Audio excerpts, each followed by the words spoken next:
Hey everyone, welcome back to the channel. In today's video, I'm going to show you how to apply a vendor credit in QuickBooks.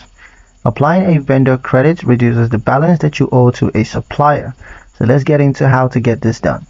The first step is to go to Pay Bills. You're going to click the plus new on the QuickBooks dashboard and then navigate to Pay Bills.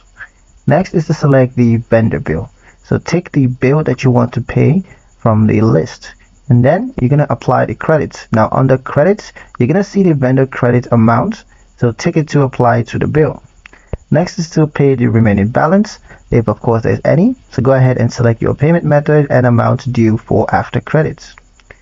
Now finally is to save the transaction. So once you're done with that, just go ahead and save your transaction. A pro tip, vendor credits can only be applied to bills for the same vendor. You also want to check the date of the credit to ensure that it matches your reporting period.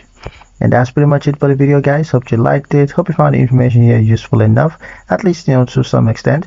If you did, like, share and subscribe for more helpful tutorials. Thank you guys for watching, and I'll see you in the next one.